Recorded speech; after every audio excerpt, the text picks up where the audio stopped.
I want to show you something. Hey, brothers and sisters, these two infidels will be at these venues on these days. It doesn't get any easier. You need to take them out. This is the gist of a tweet that was directed at two people I was about to bring to Australia. Two people who were going to be on stage at venues I had booked in cities I had organized in front of thousands of ticket holders who had no idea what was circulating online. This is the story of the most dangerous event I have ever produced. About 10 years ago, Thinking had been running for a few years and we had built a real audience. People who came to our events constantly trusted what we put on stage. So we announced an evening with Sam Harris. 3 cities: Sydney, Melbourne, Brisbane. Now, Sam Harris is a New York Times bestselling author, neuroscientist, philosopher, provocative thinker, and yes, he is a polarizing figure. Some people strongly disagree with his views on religion and Islam in particular. There were petitions, there was some online noise, some religious communities weren't really happy that he was coming to Australia, but that is free speech. That's healthy. Nobody forced anyone to buy a ticket. We were completely prepared for organized protest, vocal opposition, a difficult Q&A. Now, none of that is what made this event dangerous. To promote the event, we ran a billboard campaign inspired by those massive religious billboards you see, ads saying that Jesus' second coming is here or Jesus saves. What if you put Sam Harris's quotes up in the same way? The billboard companies took one look at the billboards and said, banned. Now, this generated a fair bit of press coverage. Still, this is not what made the event dangerous. What changed everything was a book. A few months into the promotion cycle, Sam released a new book titled Islam and the Future of Tolerance, co-written by an author that I haven't heard before, Maajid Nawaz. I read it and I thought, this is genuinely a unique perspective. A former Islamist extremist turned counter-extremism activist in conversation with one of the West's most prominent critics of religion. I'd never heard this kind of dialogue before. So I called Sam and I said, hey, what if Maajid joins us on the tour as a special guest? Sam was like, yes. So we updated the billing. It is now an evening with Sam Harris with special guest Maajid Nawaz. This is when the nature of the event changed completely. Shortly after we announced Maajid's inclusion, we started seeing anonymous messages appearing on online forums. Certain Islamist organizations expressed their displeasure. Strong language, but nothing we hadn't seen before. And then the phone rang. It was the Australian Federal Police. Hey, we've heard about this event. We are hearing some chatter online. Just keeping you posted. Think of it as the CIA or the FBI of Australia. Now, when the Australian Federal Police calls you about your event, it gets your attention. They didn't call us to alarm us or anything. They just wanted to know that they are monitoring. They wanted to know what the standard protocols for high-profile events like this that we were taking. We obviously took that phone call seriously. We immediately started looking at upgrading our security approach. And then we learned something that made the stakes considerably higher. Maajid Nawaz had previously attempted to hold an event in Australia a few years before ours in partnership with Channel 7, the biggest commercial television network in the country.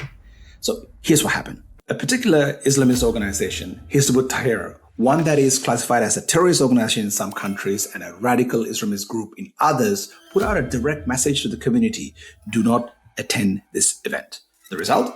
Maajid Nawaz flew to Australia, showed up at a venue. Not a single person attended. A complete and utter boycott. Now, our event had Maajid Nawaz prominently advertised across 3 cities. The same organization was already circulating messages telling people not to attend.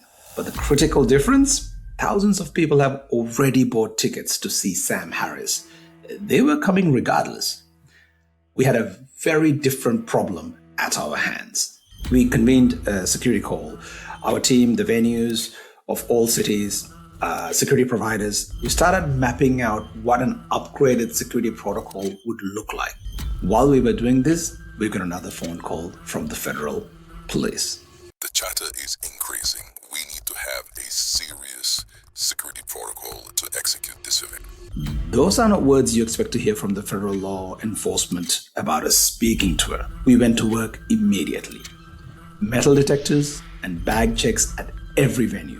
In Australia, this is genuinely unusual. This wasn't a stadium rock concert or a political rally. These were intellectual speaking events. We had never put metal detectors at any of our events. We told ticket buyers, no large bags, no backpacks, no outside water. Come with what you need and nothing else. We told everyone you will have to go through metal detectors. We started getting emails from ticket buyers asking, is this safe? We were trying to reassure people while privately not being entirely sure ourselves, but we trusted the plan we put in place. We hired personal bodyguards for Sam and Maajid for every city, from the moment they landed until they left. We contacted local police stations in proximity of each venue. We quadrupled the number of security personnel, and we had security escorts when Sam and Maajid went anywhere. We were quietly telling ourselves, we got this, we're prepared, we're going to be fine. And then, a few days before the Sydney event, a tweet appeared. It read something like this. Hey, brothers and sisters, these two infidels will be at these venues on these days. It doesn't get any easier. You need to take them out. The account that posted this was brand new, deliberately created with a name that matched an Australian man who had been reported as having traveled to Syria to fight with ISIS. Whether it was the same person, I don't know. The federal police looked into it. What I know is that we now had a specific public directed threat against two named individuals who we were going to put on a stage, and we were responsible for them plus thousands of people. We obviously called the federal police. We wanted an answer. Should we cancel the event? They said, we are aware of the tweet. We know the chatter. As long as you implement the detailed security plan and the protocol, you may proceed. So we did not cancel the event. This was a decision we made as a team, and I want to be clear about why. This is not about bravado or anything like that. Sam's entire body of work at that point was about the importance of open dialogue, not allowing the threat of violence to shut down the exchange of ideas. To cancel the event because of a threat would have been to prove exactly the point that the people making the threat wanted to prove. Both Sam and Maajid said, we would like you to proceed. That doesn't mean we proceeded lightly. For the Sydney event at the State Theatre, one of the most beautiful venues in the country, we deployed 26 security guards, including armed security guards. If you're watching from Australia, you understand how extraordinary this is. Some Australian police don't carry weapons. We had armed private security at a speaking event. Outside the venue, as far as the eye could see, all you could see was security personnel, local police, police cars, metal detectors, bag checks. 24 hours before the Sydney event, the federal police called us one more time. They were sending bomb detection dogs to the venue. Now, they wouldn't tell us why specifically. I can only assume this was not routine. We watched them sweep the State Theatre with bomb detection dogs the day before. 2,500 people walked through those doors. I will not pretend that wasn't one of the most frightening professional experiences of my life. The Sydney event went ahead. 2,500 people came through those metal detectors, past those security guards, into the theatre. Nothing happened. Another 2,000 plus people walked through the Melbourne venue. Nothing happened.